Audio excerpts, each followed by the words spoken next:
wabarakatuh.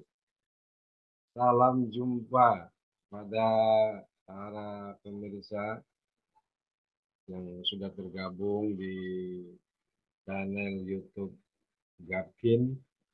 Kami ucapkan selamat beraktivitas, semoga selalu sukses dan keberkahan selalu menyertai kita dari Allah Subhanahu wa Ta'ala. Baik, saya lanjut pada atau kedua ini atau bagian kedua ini,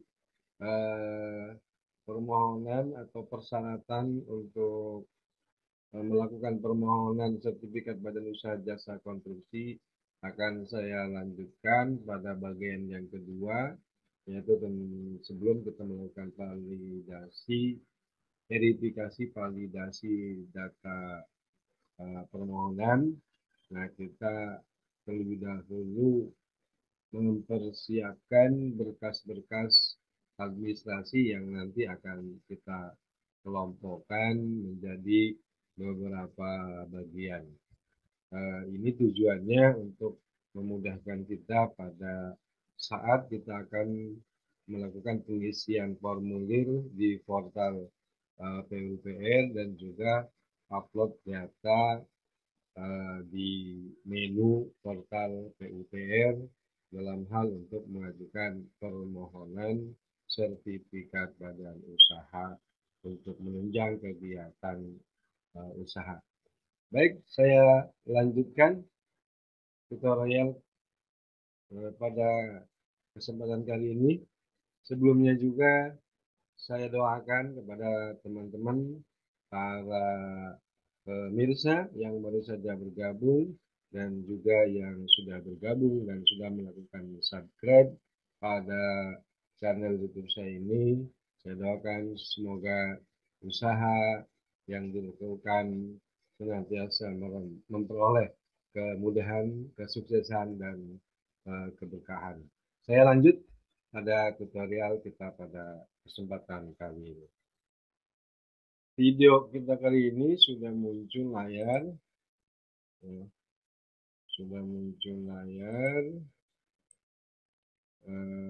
pengelompokan data dan dokumen yang akan diinput di portal perizinan PUPR.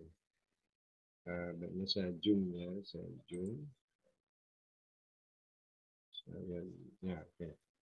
Ini pada halaman ini kita siapkan yang pertama adalah administrasi badan usaha. Nah, administrasi badan usaha ini mencakup akta pendirian dan SK Menkumham. Kemudian, nah di nomor 2-nya akta perubahan dan SK Menkumham. Nah, di dalam akta ini terkait nanti dengan pengisian perubahan modal dasar dan modal disetor. Berapa modal dasarnya, berapa modal disetor. Terus kemudian perubahan pengurus, perubahan maksud dan tujuan, perubahan alamat lintas provinsi. Nah, kemudian surat pernyataan tanggung jawab mutlak. Nah, surat pernyataan tanggung jawab mutlak ini mencakup daftar tenaga kerja konstruksi, rekaman kartu asosiasi yang masih berlaku, kemudian surat kuasa jika diperlukan, kemudian rekaman KTP, NPWP, para pengurus, pemegang saham, dan PJSKBO. Nah, ini seperti ini ya. Nanti contohnya akan kita berikan. Kemudian di nomor B-nya, bagian B adalah penjualan tahunan badan usaha. Nah, untuk spesialis di kolom ini tidak perlu melampirkan penjualan tahunan badan usaha. Nah, terus teman-teman bagi yang baru, ini sebenarnya untuk uploading data ini belum diperlukan. Jadi ini bisa nanti di backup dengan surat keterangan tidak ada kegiatan atau dikosongkan saja. Jika datanya memang perlu di upload, ya maka kita buatkan surat keterangan belum ada kegiatan atau tidak ada kegiatan. Tapi apabila memang dibutuhkan, maka yang diupload ini adalah kontak pekerjaan, berikut adendumnya jika ada, kemudian KSO, ya. Kemudian berita acara serah terima pertama, kemudian RAB-nya, kemudian atau faktur atau juga SPT tahunan. Nah, data yang diperlukan ini maksimal untuk uploading data itu di PDF 20 MB, ya. Nah, kemudian di sini dijelaskan kualifikasi kecil ini diperbolehkan tanpa penjualan tahunan atau sifat usaha spesialis tidak dipersyaratkan. Jadi kalau spesialis ini baik itu spesialis ini kualifikasi spesialis, tidak ada kecil, tidak ada menengah, tidak ada besar, spesialis. Ya. Nah, berikutnya bagian C adalah kemampuan keuangan badan usaha. Nah, kemampuan keuangan badan usaha ini atau neraca, nah neraca keuangan badan usaha 2 tahun terakhir ini bagi yang berdiri lebih dari 2 tahun. Kemudian juga ada neraca keuangan badan usaha tahun berjalan. Nah, ini bermaterai, ya, ini bermaterai. Kemudian penanggung jawab teknik badan usaha. Nah, kemudian tadi kemampuan keuangan, ya. Di kemampuan keuangan, nah sifat usaha umum, kualifikasi menengah dan besar, dia ini harus ada keuangan, neraca keuangan badan usaha 2 tahun terakhir, terus ada laporan audit. Nah, akan tapi untuk permohonan baru yang sekarang kita lakukan, memang relaksasi artinya belum begitu diperlukan laporan audit kantor publik. Cukup dengan adanya neraca keuangan. Ini untuk yang kualifikasi menengah dan besar. Nah, tapi akan tetapi eh, untuk usaha eh, ini berikutnya juga harus ada. Maaf, ya saya ralat.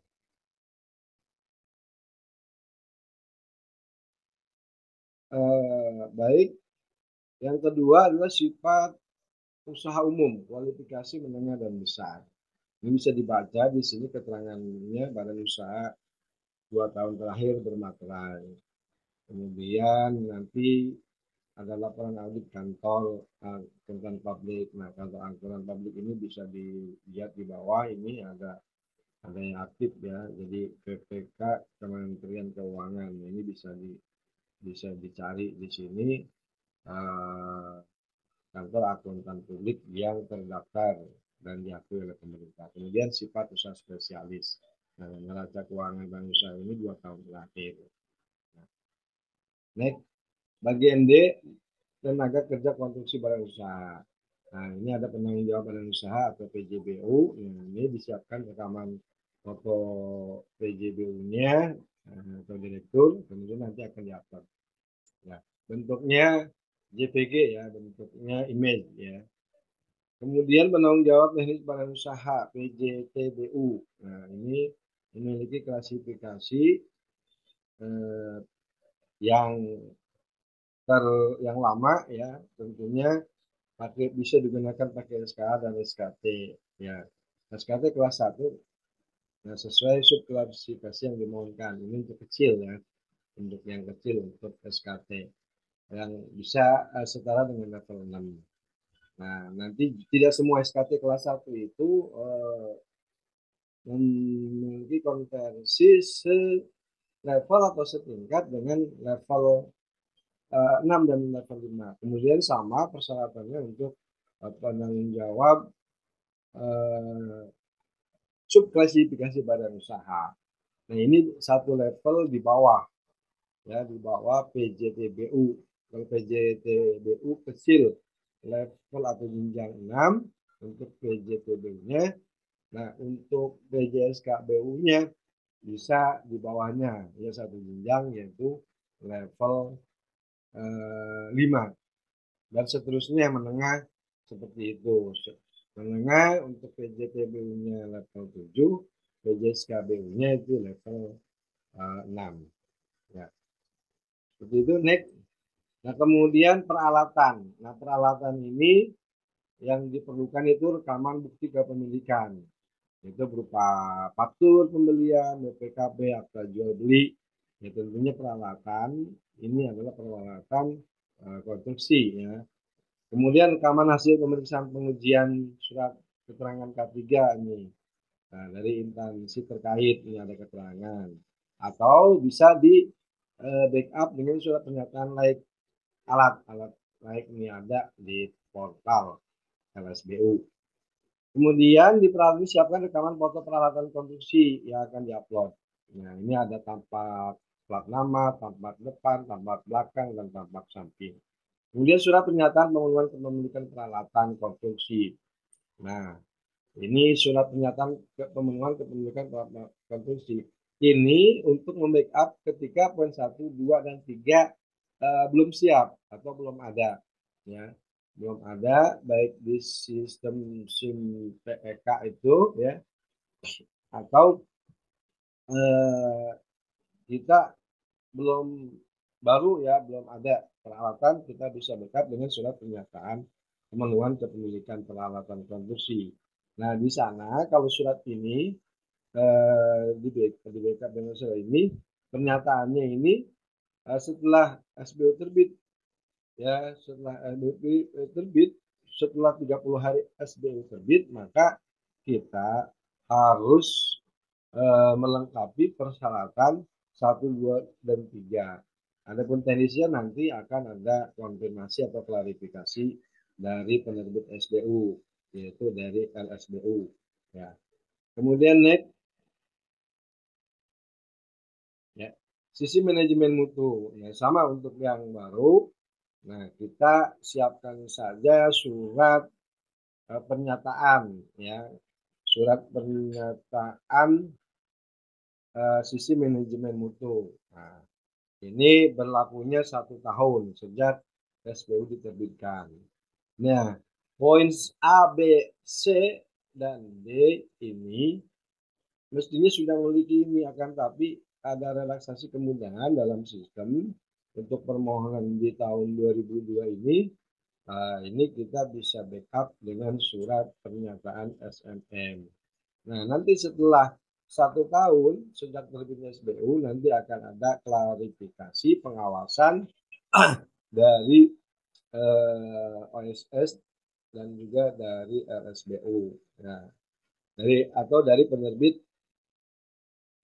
sertifikat badan usaha. Nah, next, begitu juga sistem manajemen anti penyuapan. Nah, ini juga sama, poin 1, 2, dan 3. Maaf, dan 4 ini juga harus disiapkan. Akan tapi ketika memang belum disiapkan, bisa di backup oleh surat pernyataan, ya, surat pernyataan sistem manajemen anti penyuapan. Nah, setelah untuk yang kecil ini harus memiliki sertifikat ISO 37001/2016 ini setelah 3 tahun SBU terbit habis. Ketika melakukan perpanjangan, SBU berlaku 3 tahun. Ketika melakukan perpanjangan, dia harus sudah menyertakan ISO 37001. Kemudian untuk yang menengah umum 2 tahun setelah SBU diterbitkan. Ini harus memiliki ISO 37001 atau SMAP ya, untuk penyuapan. Nah, kalau kualifikasi besar ini dia 1 tahun ya, setelah terbit dia harus sudah memiliki sertifikat ISO 37001. Dan untuk spesialis 2 tahun ya, sejak SBU diterbitkan. Nah, untuk awal, untuk permohonan baru yang sekarang kita lakukan, nah ini cukup kita backup dengan surat pernyataan SMAP. Ya. Formulirnya ada ya. Ya, itu ya berarti selesai ya. Nah, selesai berkas atau pengelompokan data-data yang kita persiapkan untuk melakukan permohonan SBU ya.